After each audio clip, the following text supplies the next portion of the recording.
Bismillahirrahmanirrahim. Assalamualaikum warahmatullahi wabarakatuh.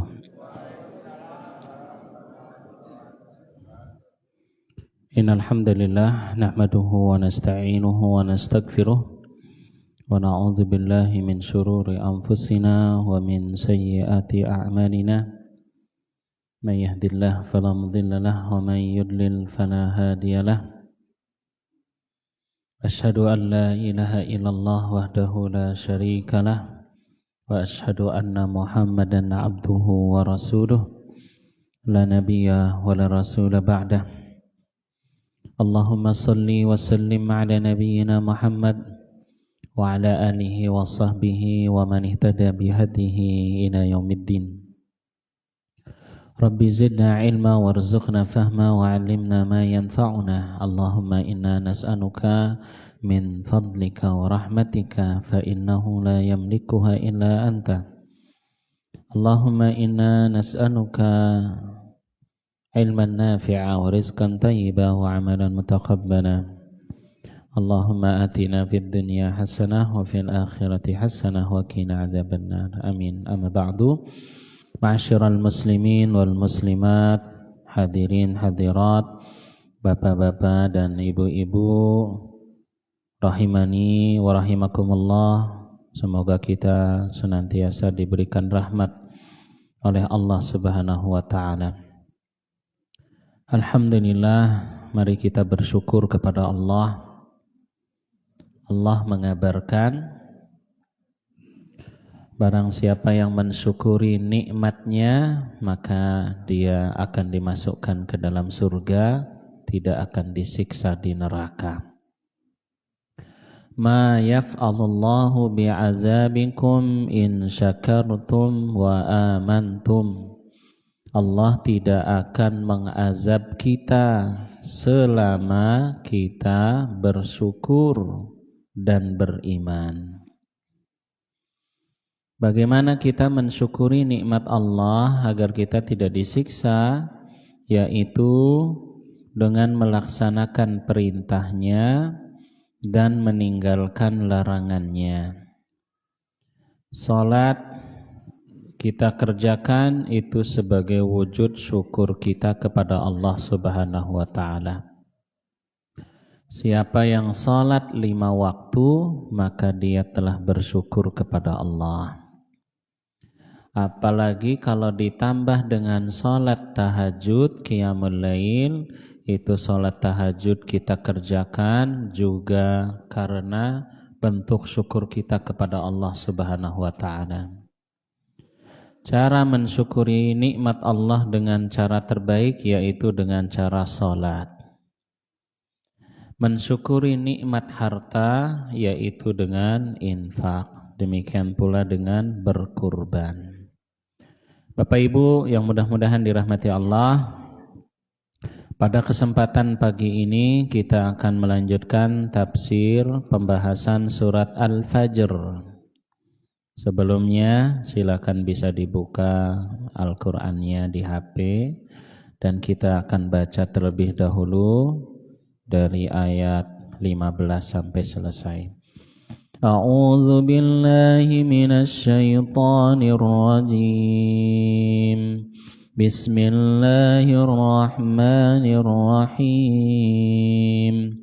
فَأَمَّا الْإِنسَانُ إِذَا مَا ابْتَلَاهُ رَبُّهُ فَأَكْرَمَهُ وَنَعَّمَهُ فَيَقُولُ رَبِّي أَكْرَمَنِ وَأَمَّا إِذَا مَا ابْتَلَاهُ فَقَدَرَ عَلَيْهِ رِزْقَهُ فَيَقُولُ رَبِّي أَهَانَنِ كلا بل لا تكرمون اليتيم ولا تحاضون على طعام المسكين وتأكلون التراث أكلا لما وتحبون المال حبا جما كلا إذا دكت الأرض دكا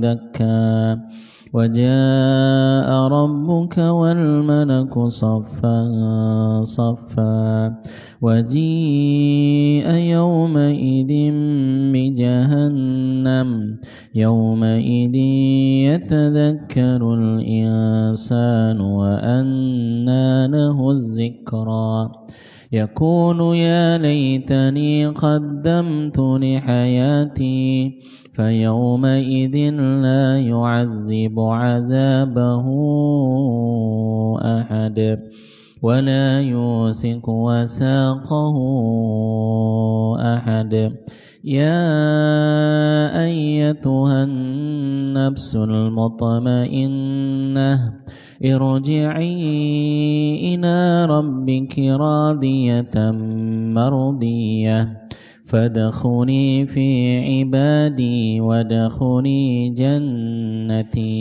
Sadaqallahul azim. Allahumma arhamna bil Quran. Kita ulangi sedikit. Fa ammal insanu idza mabtalahu rabbuh. Adapun manusia ketika dia diuji oleh Tuhannya, fa akramahu, dia dimuliakan, wa na'amahu, dia diberikan kenikmatan, dia diberikan kelapangan rizki, kelapangan hidup, diberikan materi, diberikan kekayaan. Apa katanya? Fayaqul Rabbi akraman, Tuhanku memuliakanku.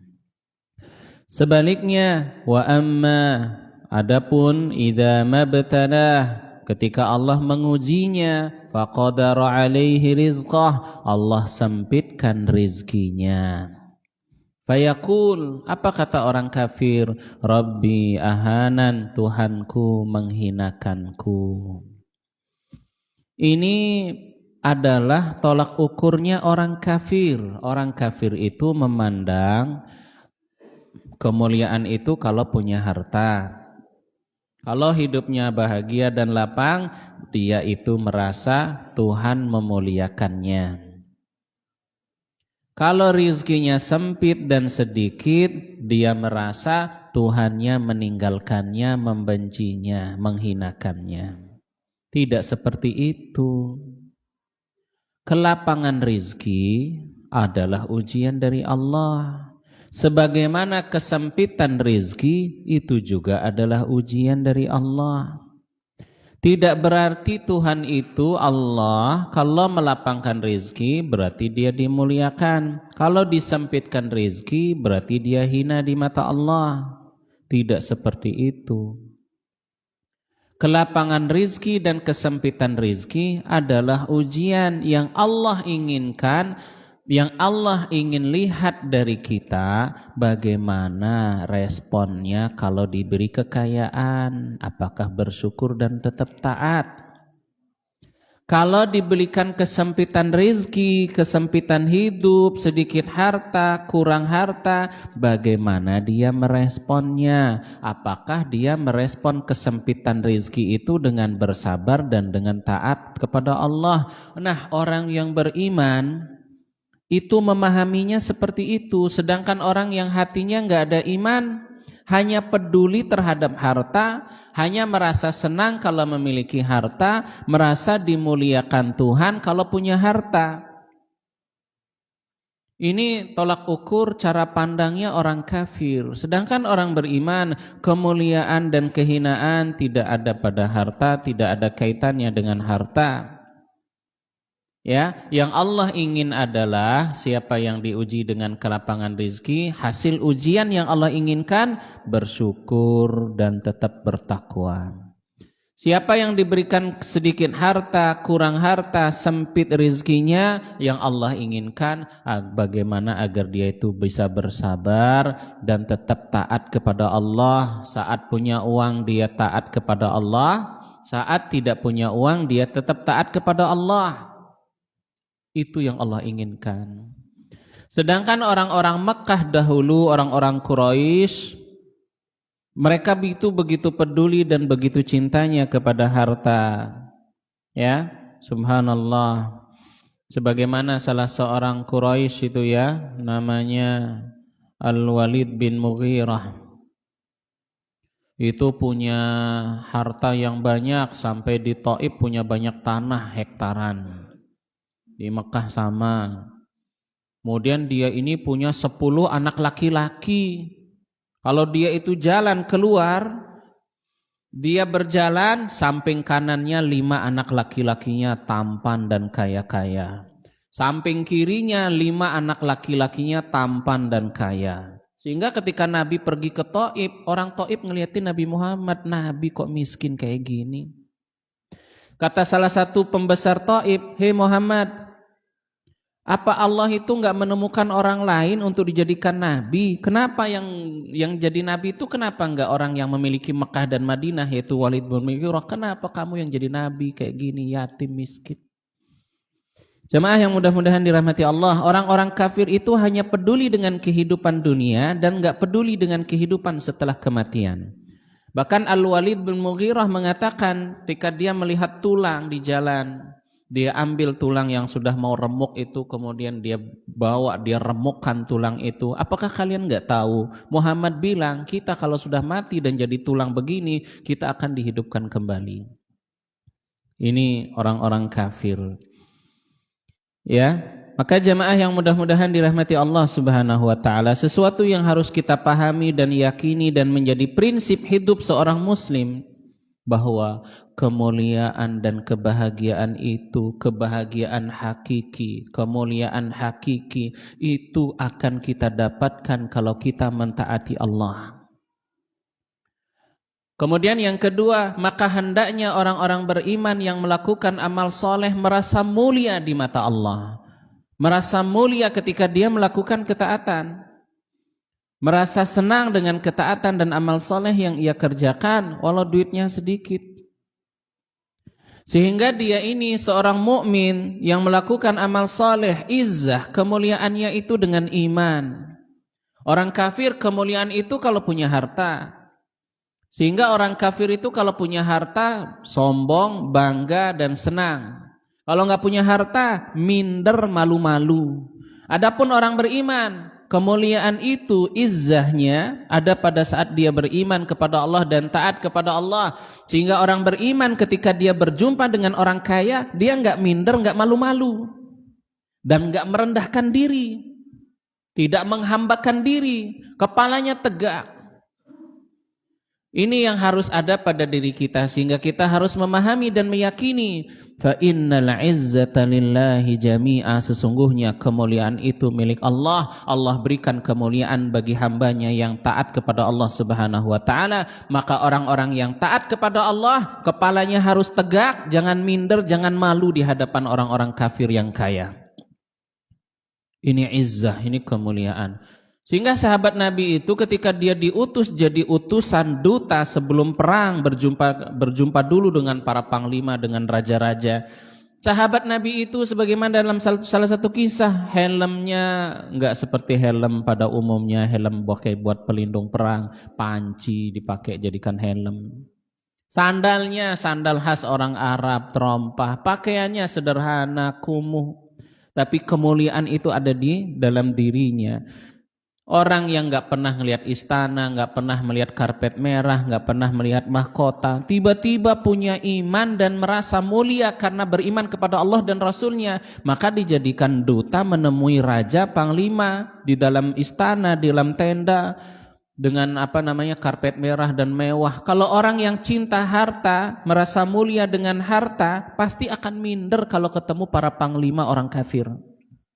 Di istananya mewah, tapi sahabat Nabi, pedang masih dia pakai, sandalnya itu bekas nginjek tanah, pakai buat masuk nginjek-nginjek karpet merah. Bahkan sahabat Nabi itu tombaknya itu dia bawa ke dalam, setiap kali masuk nginjek karpet merah milik istana, itu sama sahabat itu tombaknya dipakai nusuk-nusuk karpet merahnya. Bahkan ada salah satu sahabat itu oleh pasukan raja itu pintu masuk istana itu disengaja dibikin pendek. Sahabat itu postur tubuhnya tinggi, sedangkan raja itu duduk di mana? Di kursi singgasananya. Tujuannya apa? Pintu itu dibikin pendek oleh orang kafir, biar ketika sahabat masuk kepalanya nunduk, sedangkan sahabat nggak mau kepalanya nunduk kepada orang kafir. Apa yang dilakukan sahabat? Mohon maaf, pantatnya yang masuk duluan. mantatin raja.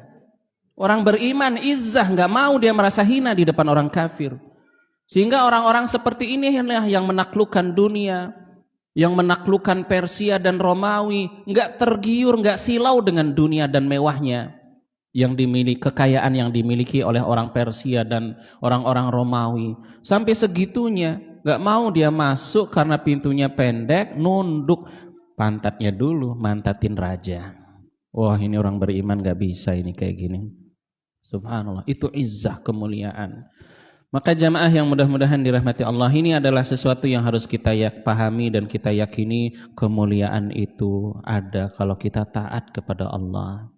Kebahagiaan itu jangan jauh-jauh mencari kebahagiaan. Anak-anak muda ini banyak mencari kebahagiaan kalau main nongkrong di kafe.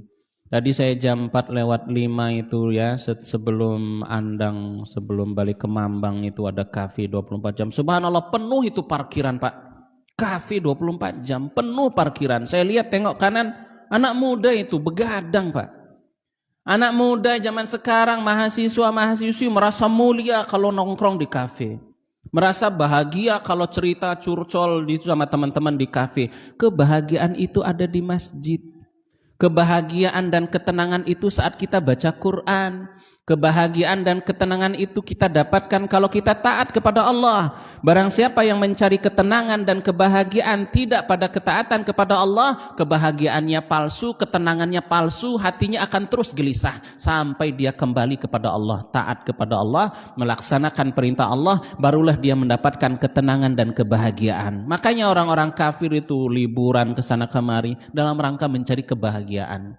Sampai bunuh diri nggak menemukan kebahagiaan. Kebahagiaan itu saat kita wudhu, kemudian kita berdiri sholat, ruku dan sujud, kita serahkan semua urusan kita kepada Allah. Ada urusan-urusan kegelisahan, semuanya serahkan, tumpahkan saat kita ruku, saat kita sujud, saat kita mengangkat tangan. Allah berikan ketenangan, Allah berikan kelapangan hati, Allah berikan kita kebahagiaan. Saat kita wudhu, saat kita sholat, saat kita zikir, saat kita baca Quran, itulah di situ kita mencari ketenangan dan kebahagiaan. Jemaah yang mudah-mudahan dirahmati Allah, ini orang kafir kalau diberi kelapangan rezeki merasa mulia, merasa dimuliakan Tuhan. Kalau diberikan kesempitan rezeki merasa dihinakan Tuhan. Ada orang beriman, orang soleh, rajin sholat, kemudian diberikan penyakit. Apa kata orang? Itu dikasih penyakit karena dosa-dosanya. Tidak seperti itu. Namanya ujian. Ada orang yang sudah jaga kesehatan tetap sakit. Ada orang yang sudah rajin sholat, tetap usaha, tapi hidupnya tetap miskin. Itu ujian dari Allah. Bukan berarti Allah menghina, meninggalkan. Itu ujian dari Allah Subhanahu wa ta'ala. Ini orang-orang beriman memandang ujian seperti itu. Kalla bal la tukrimunal yatim. Sekali-kali tidak. Bahkan kalian itu tidak memuliakan anak yatim. Orang kafir itu saking cintanya kepada harta, nggak peduli bagaimana cara mengambil harta. Ya, maka mereka tidak memuliakan anak yatim. Anak yatim ini paling sering dizalimi, apalagi dia perempuan tidak mendapatkan harta warisan. Anak yatim yang punya harta warisannya itu diambil oleh saudara, pamannya, keluarganya. Tidak dimuliakan anak yatim. Ketika Allah mencela perilaku orang kafir yang tidak memuliakan anak yatim, maka sebaliknya mafhum mukhalafah, pemahaman sebaliknya adalah Allah memuji orang yang memuliakan anak yatim. Ketika Allah mencela orang yang tidak memuliakan anak yatim, maka sebaliknya Allah memuji orang-orang yang memuliakan anak yatim. Ya, yang paling bisa dilakukan oleh semua orang ketika berjumpa dengan anak yatim apa? Mengusap-ngusap kepalanya. Bapak-bapak kan nggak tahu ini anak yatim apa enggak. Pokok ketemu anak kecil, ambil pegang kepalanya diusap-usap. Barangkali itu anak yatim. Ya, mampir ke masjid ketemu anak kecil ya diusap-usap kepalanya. Oh, punya bapak ya, tetap aja itu baik ya. Mengusap-ngusap kepala anak yatim itu dapat melembutkan hati yang keras. Nabi sallallahu alaihi wasallam bersabda, "Ana wa kafilul yatim," aku Dan orang yang mengasuh anak yatim akan bersamaku juga seperti telunjuk dan jari tengah ini. Dalam hadis, khairul buyut, sebaik-baik rumah adalah rumah yang di dalamnya dia mengasuh anak yatim. Ya, mengasuh anak yatim akan bersama Nabi di surga. Jemaah yang mudah-mudahan dirahmati Allah Subhanahu wa taala. Dulu dalam surat Al-Balad kita telah jelaskan bahwa kenapa anak yatim selalu disebutkan daripada miskin. Di surat Al-Balad kan yatiman za maqrabah, baru disebut au miskin. Ini di sini di surat Al-Fajr la tukrimunal yatim, baru kemudian ta'amul miskin. Anak yatim itu belum tentu miskin, barangkali punya harta warisan, tapi anak yatim itu kehilangan sosok ayah yang melindungi, menyayanginya. Maka keluarganya menggantikan diri dan menggantikan ayahnya untuk menyayanginya, merawatnya sebagai sosok ayah bagi anak yatim. Kalau nggak ada keluarganya, maka tetangganya menjadikan diri sebagai sosok ayah bagi anak yatim yang menyayangi dan memperhatikannya. Demikian pula dengan masyarakat. Pengurus panti asuhan, guru-guru ya, para pengasuh di panti asuhan menjadi sosok ayah bagi anak yatim yang menyayangi dan memperhatikannya. Anak yatim yang kehilangan sosok ayah yang menyayanginya, kalau kecil dia diperlakukan kasih sayang, diberikan kelemah lembutan, maka dia merasa dicintai dan diperhatikan oleh masyarakat. Maka nanti dia tumbuh besar menjadi pribadi yang lembut, penyayang. Tapi sebaliknya kalau anak yatim yang kehilangan sosok ayah yang menyayangi dan melindunginya, kemudian warga tetangga memperlakukannya dengan kasar bahkan cuek, maka dia merasa ditinggalkan dan dibenci oleh masyarakat. Dia tumbuh besar, pribadinya jadi kasar dan jahat. Jadi ketika masyarakat itu mengasuh dan menyayangi anak yatim, maka masyarakat itu sedang menyiapkan generasi di masa depan, generasi yang lembut dan penyayang. Kalau masyarakat itu kasar dan cuek kepada anak yatim, masyarakat itu sedang menyiapkan lahirnya generasi yang juga cuek, kasar dan jahat. Betapa pentingnya anak yatim, betapa pentingnya peran keluarga, tetangga dan masyarakat menjadi sosok pengganti ayah bagi anak yatim, menyayangi dan merawatnya sehingga nanti dia besar menjadi orang yang baik. Melahirkan generasi yang baik, menyiapkan generasi yang baik dengan bersikap kasih sayang kepada anak-anak yatim. Orang kafir Quraisy kasar, zalim, wala tahadduna ala ta'amil miskin, dan kalian tidak saling menganjurkan untuk memberi makan kepada orang-orang miskin. Artinya apa? Ketika Allah mencela perilaku orang kafir yang tidak peduli dengan orang-orang miskin yang kesulitan makan, begitu egoisnya orang-orang kafir sehingga tidak peduli dengan kesulitan dan kelaparan yang dirasakan orang-orang miskin, maka artinya sebaliknya Allah itu menganjurkan kepada kita untuk peduli, untuk setia kepada orang-orang miskin, setia kepada jamaah, setia kepada warganya yang membutuhkan dan miskin, saling membantu, saling menganjurkan untuk memberi makan kepada orang-orang miskin yang tidak memiliki makanan, yang di dalam surat Al-Balad Allah menyebutkan orang miskin itu au miskinan za matrabatin, atau memberi makan kepada orang miskin saking miskinnya dia tidur beralaskan tanah. Ya, saking miskinnya dia tidur beralaskan tanah. Maka orang-orang yang Allah berikan ujian, orang beriman Allah berikan ujian apa? Ujian diberikan lapang rizki, mudah dapat duit, duitnya banyak. Maka janganlah jadi orang kaya yang cuek. Jangan jadi orang kaya yang egois, hanya mementingkan diri sendiri dan keluarga. Saat dia mampu mengeluarkan hartanya untuk memberi makan kepada orang miskin, 1 sen pun hartanya enggak keluar, tidak dia infakkan.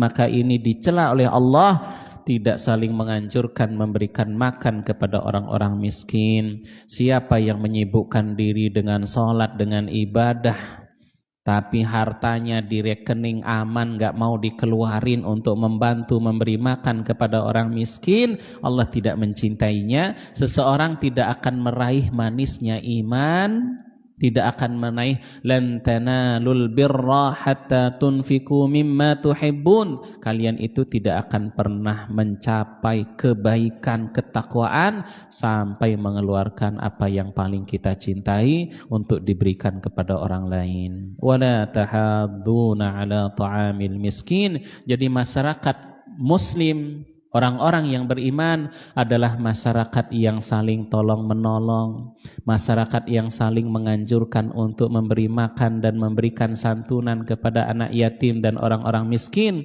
Masyarakat yang beriman bukanlah masyarakat yang cuek, sibuk sendiri sholat tapi tidak peduli dengan tetangga. Masyarakat muslim yang beriman itu dia punya empati dan simpati kepada masyarakatnya.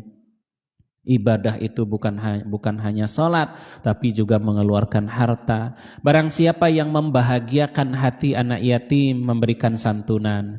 Siapa yang membahagiakan hati orang miskin, memberikan bantuan makanan, hatinya bahagia.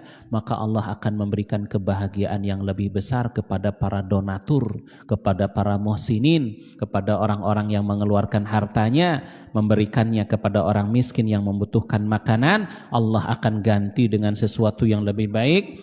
Wa ma tuqaddimu li anfusikum min khairin. Apa-apa yang kalian persembahkan di sisi Allah, baik berupa amal saleh ataupun harta yang diinfakkan, tajiduhu indallah. Kalian akan mendapati balasannya di sisi Allah itu jauh lebih besar. Wa khairan wa a'zamu ajrah, lebih baik dan lebih besar pahalanya. In tuqridullaha qardan hasana, kalau kalian mau meminjamkan harta kalian kepada Allah. Ketika turun ayat ini, kita diperintahkan meminjamkan harta kepada Allah. Apa kata orang Yahudi? Allah itu miskin, kok mau minjem duit sama kita? Maksudnya apa? Meminjamkan harta kita kepada Allah, bersedekah, berinfak.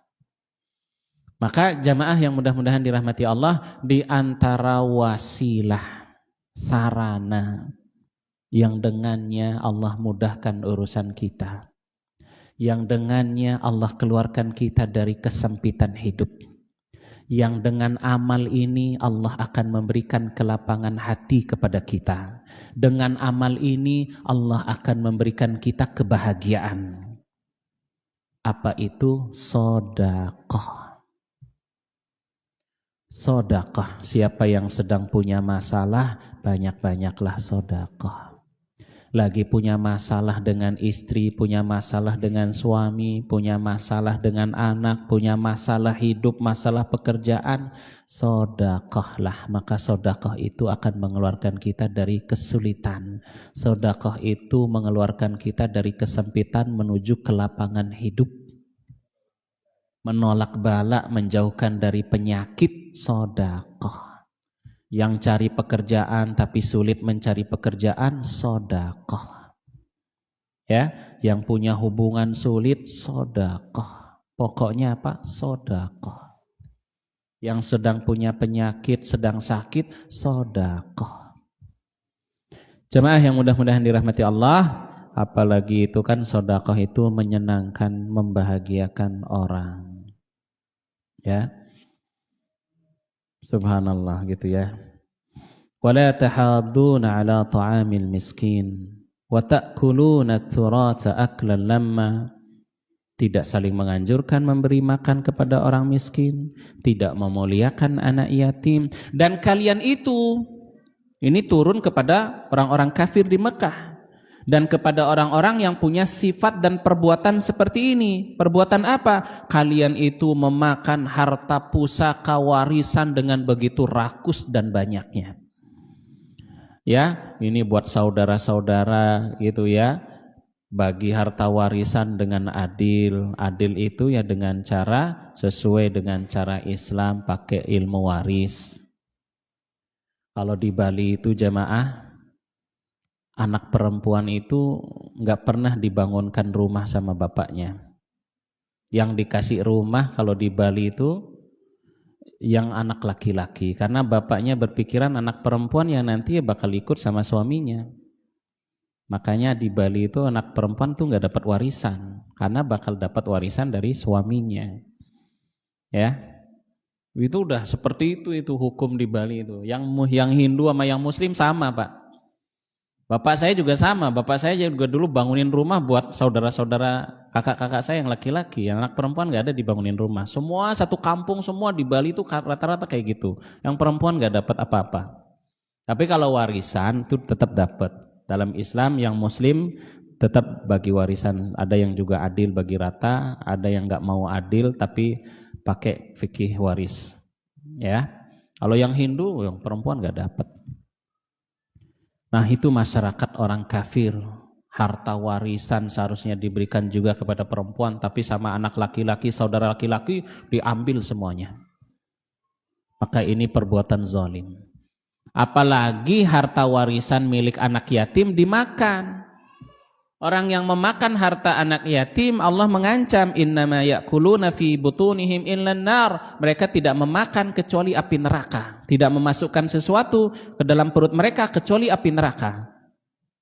Ya, memakan harta anak yatim, termasuk juga orang tua. Jangan mengambil harta anak yatim. Ibu punya anak yatim masih kecil, ibunya pengen beli mobil. Tanah harta warisan milik anaknya yang yatim dijual buat beli mobil. Boleh nggak Bapak Ibu? Boleh nggak? Ibunya masih muda, punya anak yatim, pengen nikah lagi.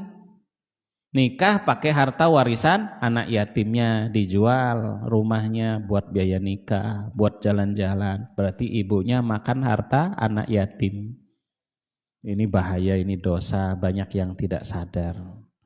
Pengurus yayasan dapat donasi, pengurus pondok dapat donasi, bantuan, santunan dari para muhsinin, dari para donatur. Tapi malah yayasan perutnya gemuk-gemuk, anak yatimnya kurus-kurus. Bisa makan pakai ayam, cuman dikasih tempe sama bayam. Keluarganya daging, steak. Subhanallah, ini yang ngurusin yayasan ini hati-hati. Pokoknya hati-hati, kalau merasa nggak mampu ngurusin yayasan, udah jangan ngurusin. Apalagi pengurus yayasannya nggak punya duit. Pengurus yayasan nggak punya duit. Uang donasi dari jamaah warga banyak masuk. Wah, itu kata setan apa? Pinjam dulu nggak apa-apa. Ambil lagi nggak apa-apa, ambil lagi nggak apa-apa, ambil lagi nggak apa-apa. Nah ini hati-hati ini. Udah ya, jangan bikin yayasan udah. Wa tuhibbunal mala hubban jamma, dan kalian itu sangat mencintai harta dengan kecintaan jamma syadida, dengan kecintaan yang besar. Orang kafir sangat mencintai dengan harta. Nah ini ketika Allah mencela orang kafir, artinya Allah itu juga akan mencela orang muslim, orang beriman kalau sangat mencintai harta, jadi budak dunia. Apa itu tanda-tandanya sudah jadi budak dunia? Satu, tanda pertama orang itu sudah diperbudak dunia, enggak peduli dengan yang haram.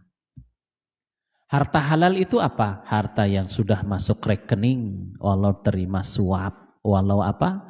Dari hasil korupsi, itulah harta halal. Sudah masuk rekening, udah ditransfer. Subhanallah, apalagi zaman sekarang ya. Gampang sekali orang itu cari harta haram.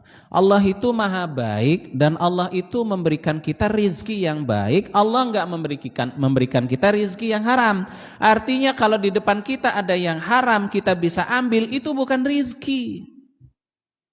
Allah itu tidak akan mematikan seseorang sampai rizkinya disempurnakan. Fa'ajmilu fit talab, baik-baiklah dalam mengambil mencari rizki.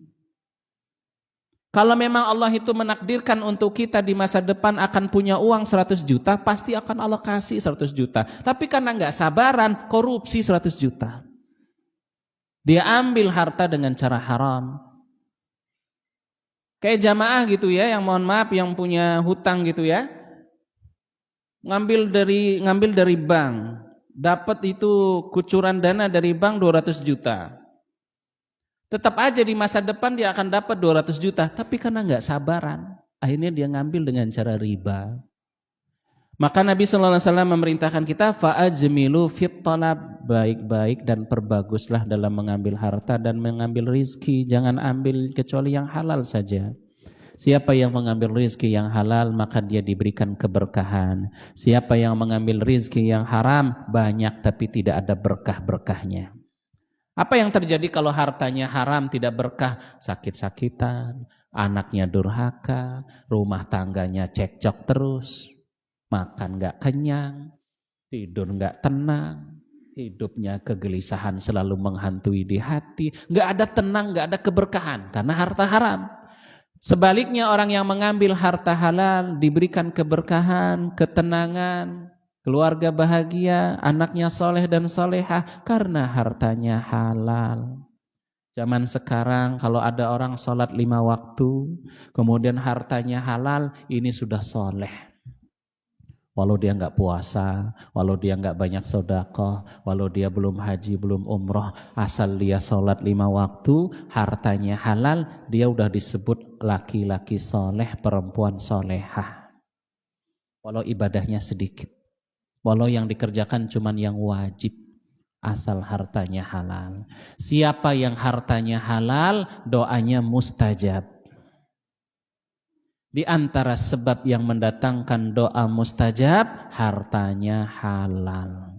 1, taat kepada Allah, meninggalkan yang haram, harta halal. Ini adalah 3 sebab yang membuat doa orang itu mustajab.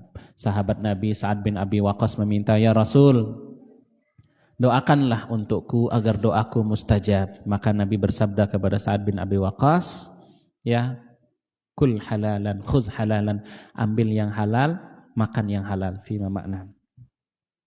Wa tuhibbunal mala hubban jamma, hubban jamma, kecintaan kepada. Jadi tanda orang itu udah diperbudak dunia, 1, enggak peduli dengan yang haram, ambil aja.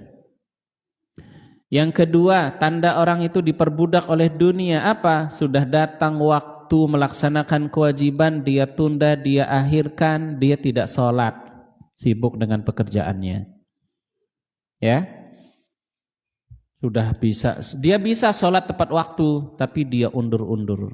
Tapi beda dengan orang yang punya kesibukan yang itu memang apa? Tidak bisa ditinggalkan. Maka Allah memberikan maaf. Waktu sholat itu kan 3. Waktu sholat itu 3. Waktu yang paling dicintai yaitu di awal waktu. Waktu yang mubah di pertengahan waktu. Dan waktu yang makruh di akhir waktu, mepet masuk waktu sholat lain. Ini makruh. Tapi kalau ada orang sholat baru dapat 1 rakaat asar, kemudian azan maghrib, sholat asarnya sudah sah. Itu bagi orang kondisional mungkin ya, lagi OTW, lagi sangat sibuk-sibuknya, dia itu pengen sholat tapi terhalang dia untuk sholat karena ada aktivitas yang tidak bisa ditinggalkan, apalagi lagi OTW nyari masjid gitu, masjidnya digembok, mau wudhu digembok. Subhanallah itunya. Di Baturaden itu sholatnya itu pada telat-telat. Saya sama Pak Bambang keliling nyari masjid, semua masjid azannya telat kecuali yang boarding Al-Irsyad sama yang masjid di atas itu. Sisanya asarnya 3:30, zuhurnya 7:30, nggak tahu maghribnya 7:30. Yang enggak ya, maghribnya tetap azannya. Yang adan ya, yang subhanallah itu Baturaden itu masih gelap itu ya. Masjid gede-gede gitu, nggak ada yang azan, nggak ada yang sholat. Was Baturaden itu. Masya Allah. Kalla idza dukkatil ardu dakkan dakka. Sekali-kali tidak, apabila bumi digoncangkan, dakka, digoncangkan lagi, dakka, digoncangkan terus-menerus. Bukan sekali gempa itu, tapi berkali-kali. Kayak jamaah ibu-ibu motong bawang kan terus. Demikian pula dengan gempa yang terjadi ketika hari kiamat. Dakka goncangan besar, dakka goncangan besar lagi. Terus seperti itu. Pada hari itu, ketika di hari kiamat nanti, wajaa rabbuka wal malaku saffan saffa. Pada hari itu, Tuhanmu datang dan malaikat berbaris-baris. Semua malaikat berbaris-baris. Ada 7 sop, ya, 7 sop barisan malaikat. Satu sopnya kan kita nggak tahu isinya berapa triliun malaikat. 7 sop malaikat itu berbaris-baris. Satu sopnya kita nggak tahu. Wala ya'lamu junuda rabbika illahu, nggak ada yang mengetahui tentaranya Allah, jumlah malaikat kecuali Allah sendiri. Setiap harinya itu di Baitul Ma'mur ada ratusan ribu malaikat setiap hari masuk melalui pintu di Baitul Ma'mur, kemudian nggak pernah keluar lagi. Setiap hari masuk ratusan ribu malaikat, nggak pernah keluar lagi. Dan di hari kiamat nanti malaikat semua berbaris-baris 7 sop. Ya, satu sopnya kita nggak tahu berapa triliun itu jumlahnya malaikat. Makanya ketika sholat jenazah walau yang sholat jenazah itu 10 orang, dianjurkannya bikin sopnya jangan 1 sop. Ya 3, ya 4 gitu ya. Walau yang sholat 20 orang, bikin lagi sop belakang, memperbanyak sop. Di situ kan malaikat ikut sholat kanan kiri, belakang sampai belakang gitu ya.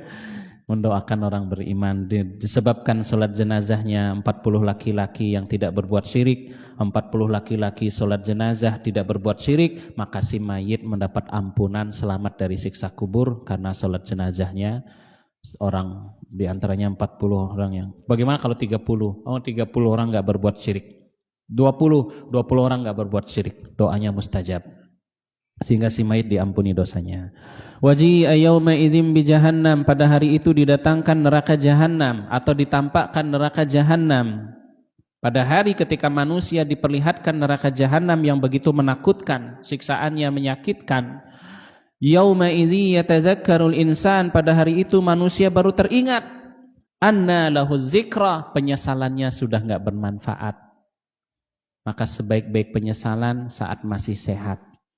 Sebaik-baik penyesalan saat masih hidup, menyesal amal jelek, menyesal tidak berbuat baik, menyesal ketinggalan sholat subuh berjamaah, menyesal tidak bisa sholat berjamaah, menyesal ketinggalan sholat masbuk, menyesal bangunnya kesiangan, gak bisa sholat witir, gak bisa sholat tahajud. Di dunia kita harus banyak menyesal.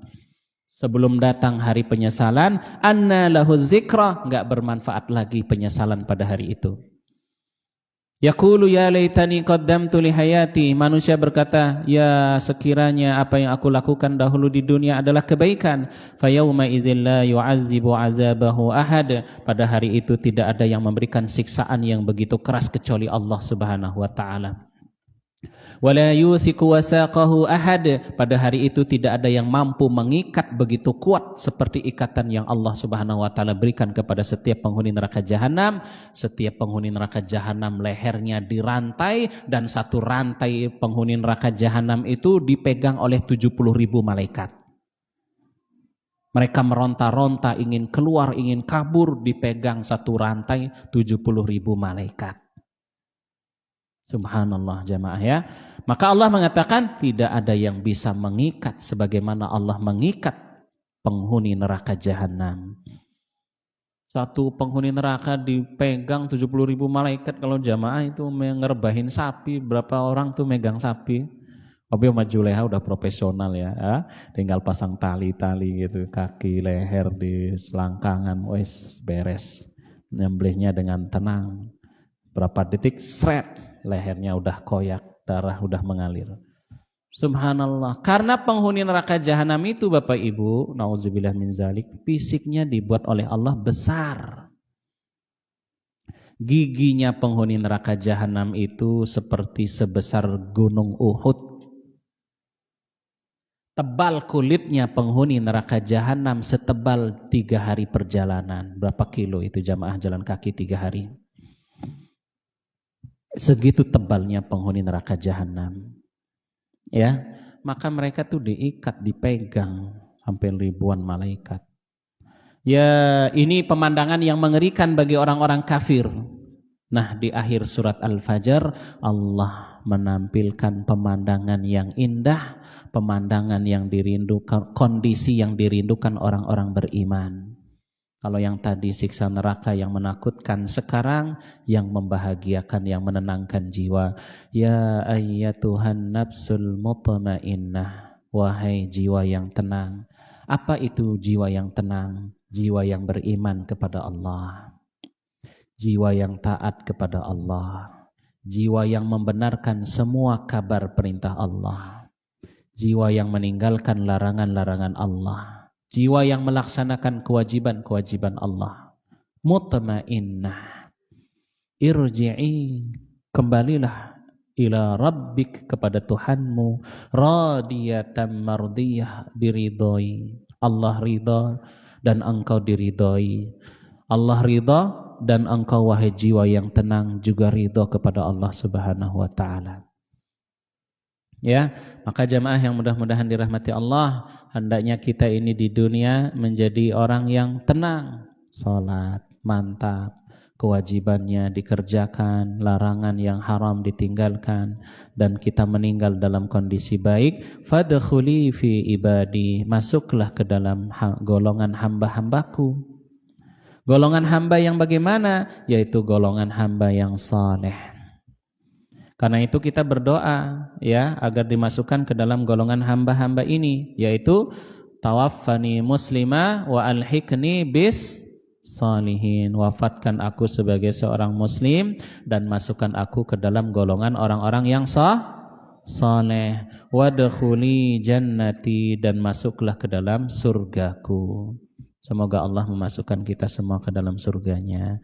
Irji'i, kembalilah kepada Tuhanmu, yaitu ketika ruh orang beriman itu nanti di akhirat dikembalikan kepada jasadnya. Di dunia dalam diri kita ada dua, ada ruh dan ada fisik jasad. Ketika kita melakukan ketaatan, ruh kita itu merasa bahagia. Ketika kita melakukan kemaksiatan, badan merasa enak. Ya namanya zina ya enak. Badan merasakan nikmatnya berzina, tapi ruh tersiksa dengan maksiat yang dikerjakan. Jadi badan dan ruh kita di dunia mendapatkan kenikmatan dan mendapatkan penderitaan. Penderitaan ruh atau kebahagiaan fisik.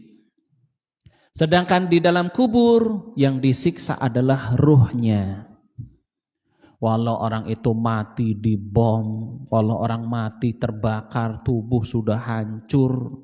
Kayak orang Hindu ngaben, upacara ngaben, mayat dibakar, orang Cina dikremasi, dibakar, tubuh udah dihancur. Bagaimana itu mau disiksa? Yang disiksa ruhnya.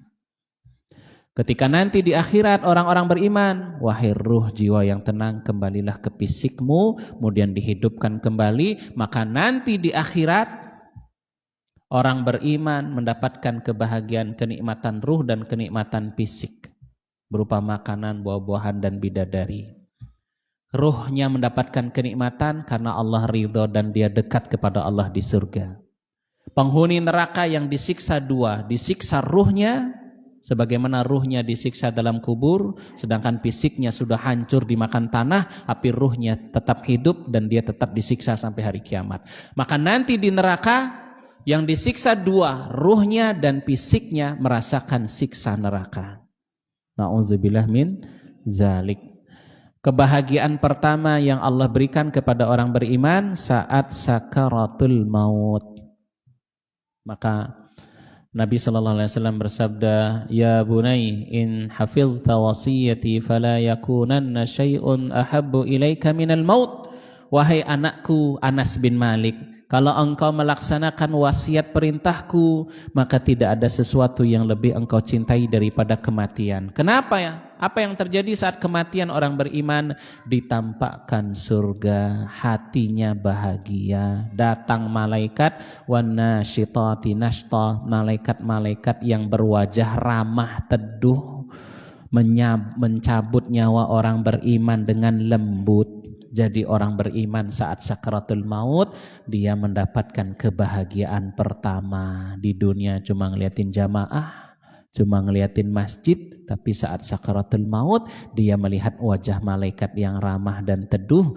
Belum lagi samping kanan, kiri, depan, belakangnya malaikat mengelilinginya, menghibur, meneguhkannya. Jangan sedih, jangan takut.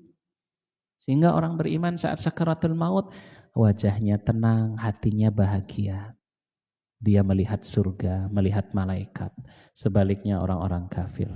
Nauzubillah min zalik. Sekali lagi kita berdoa, tawaffani muslima wa alhiqni bis-salihin. Semoga kita diwafatkan sebagai seorang muslim dan dimasukkan ke dalam golongan orang-orang saleh. Amin ya rabbal alamin. Ada pertanyaan jamaah? Subhanallah. 1, 2, 3. Oh iya, yang paling pertama. Silakan Pak.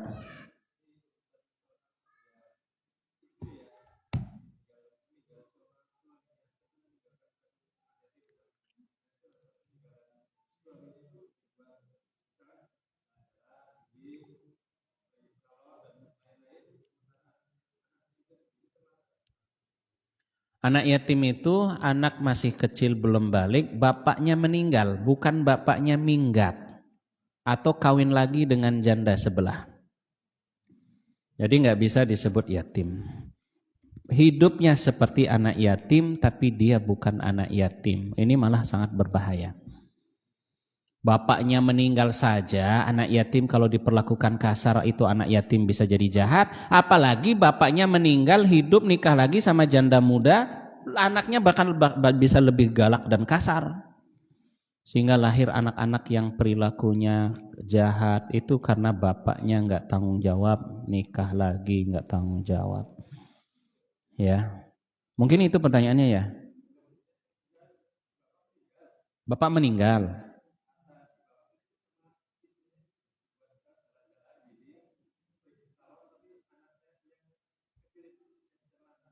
Ya itu ibu kandung yang memakan harta anak yatim kandung. Itu sama ancamannya. Di antara dosa besar itu memakan harta anak yatim. Kalau ibu menghabiskan harta warisan milik anak yatim, anak kandungnya sendiri, buat konsumtif dan bersenang-senang, maka ibu mendapatkan ancaman siksa neraka. Itu berbahaya dan itu tidak boleh dilakukan. Dia boleh nanti ketika sudah besar anaknya, sudah bisa diajak rembukan, boleh dia minta. Ibu boleh minta, boleh nggak ibu jual ini warisan bapakmu sedikit buat ada keperluan? Oh iya silakan. Ya kayak Nabi Ibrahim kan mau nyembelih Nabi Ismail. Coba kalau kayak bapak-bapak sekarang dikasih anaknya langsung diikat, kayak bapak-bapak ngikat sapi, krok. Tapi Nabi Ibrahim kan gak kayak gitu. Dipanggil Nabi Ismail, sini wahai anakku. Ayah bermimpi tadi malam, ayah diperintahkan menyembelihmu wahai anakku dalam mimpi. Bagaimana menurutmu wahai Ismail? Apa kata Ismail? Kalau kata Mail sekarang ya, anak sekarang. Ayah, kesalahanku apa? Kenapa aku harus dibunuh, dipotong? Bagaimana perasaan ibu kalau bapak motong anak sendiri? Bagaimana ayah bisa hidup setelah membunuh anak sendiri? Tapi kan Nabi Ismail gak kayak gitu. Wahai ayah, laksanakan perintah Allah. Kau akan dapati aku adalah anak yang sabar. Ya, baik. Iya Pak. Iya, iya.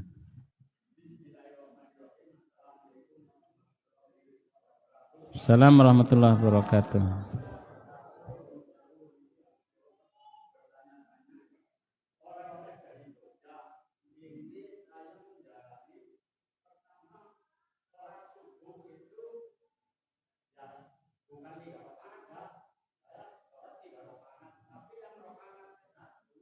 Subuh 3 rakaat apa maghrib maksudnya Pak? Oh.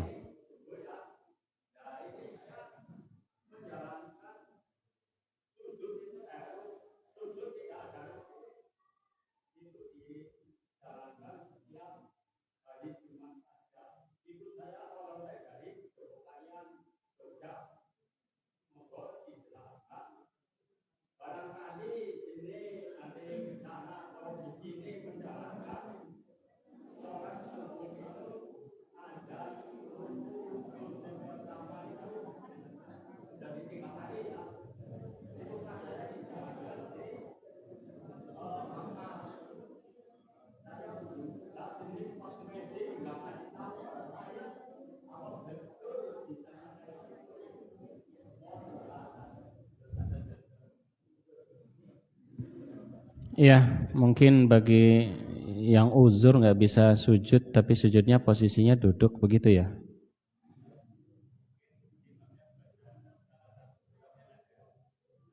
Sujud tilawah. Iya, jadi iya benar. Jadi sujud tilawah ketika membaca ayat sajadah, tidak pakai ruku, langsung sujud. Ya.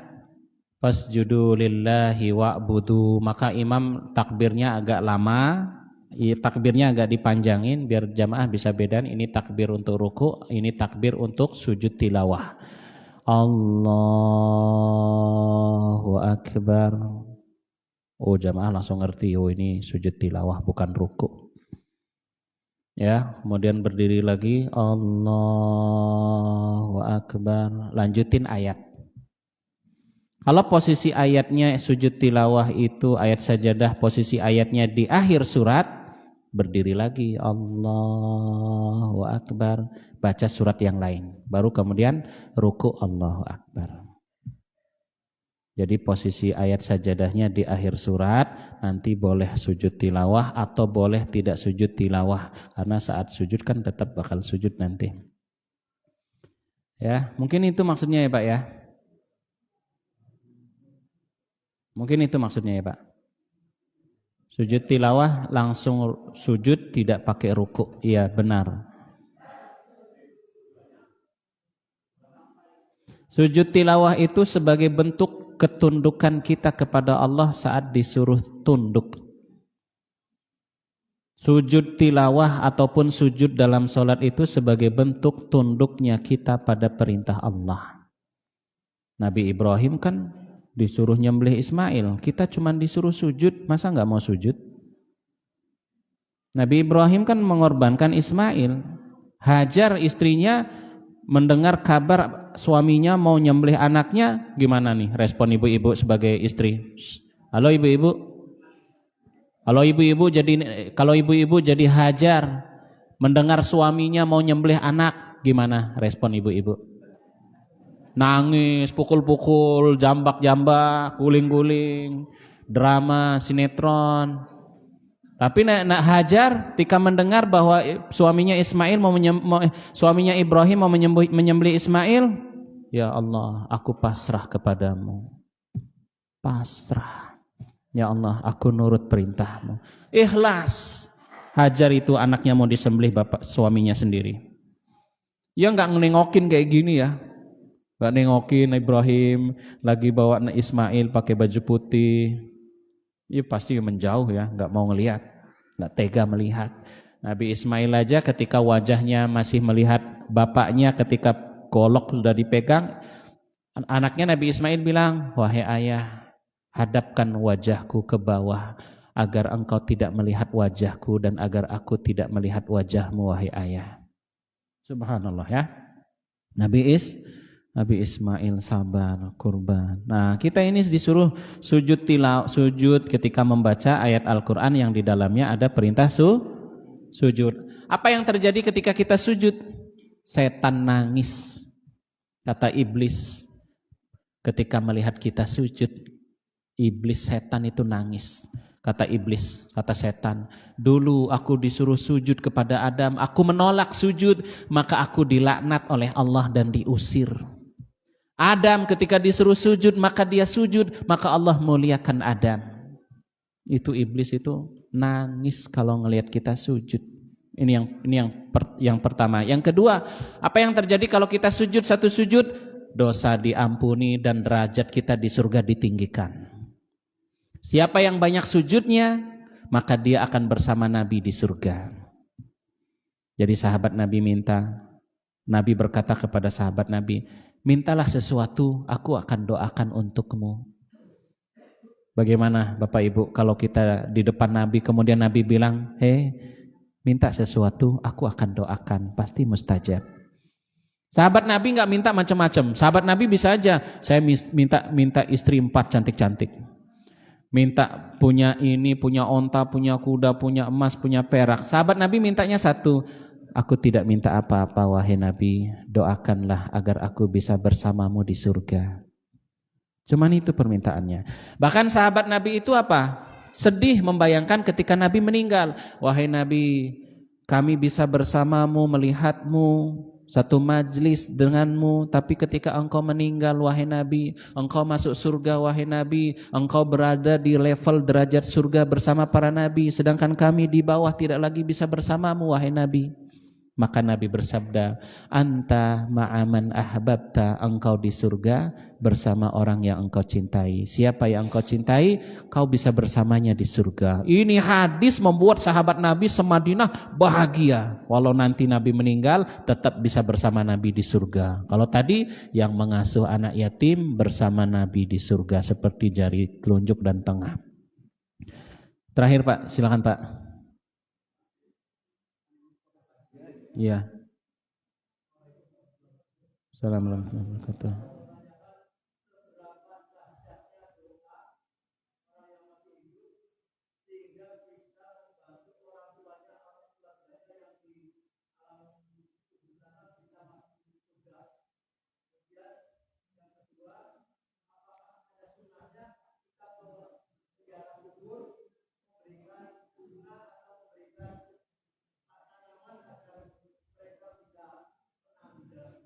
Baik.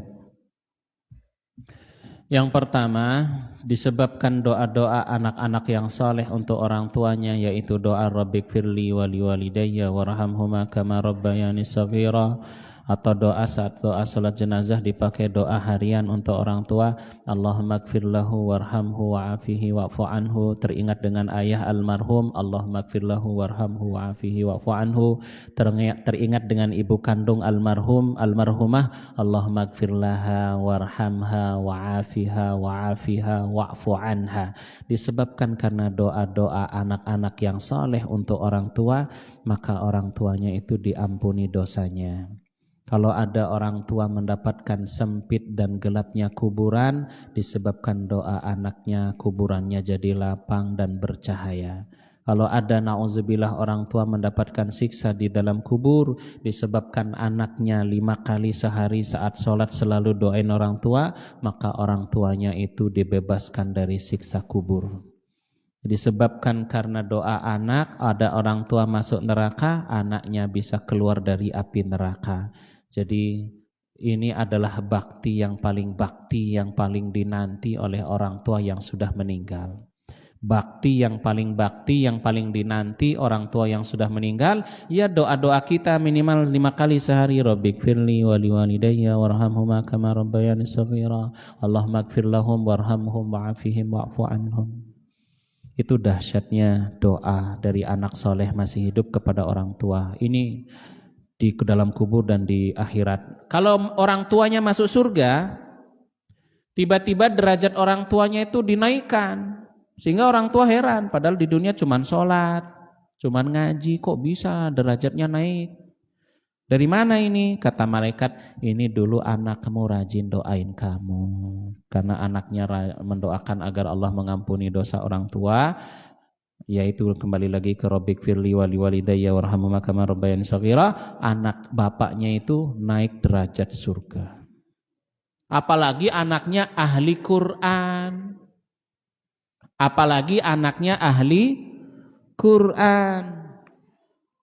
Ya, anaknya hafal surat Al-Baqarah, anaknya hafal surat Ali Imran. Bapaknya dapat mahkota. Subhanallah. Ya, sebagaimana kata dalam surat At-Tur, gimana kata Allah Subhanahu wa taala, ya, walladzina amanu wattaba'athum dzurriyyatuhum biimanin alhaqna bihim dzurriyyatahum wama alatnahum min amalihim min syai' kullu imri'in bima kasaba rahin. Orang-orang yang beriman masuk surga dan akan dimasukkan ke surga bersamanya keluarganya yang beriman yang soleh solehah.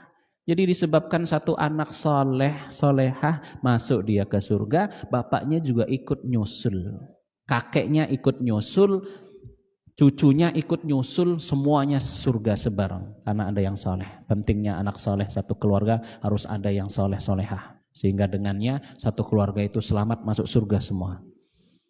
Kemudian yang kedua, ya, memberi kembang dan air dalam kuburan. Nah, ini termasuk di antara ulama ada yang mengatakan ini termasuk perbuatan, ya mohon maaf, ini termasuk perbuatan bid'ah. Ketika kita masuk kuburan disunahkan lepas sandal.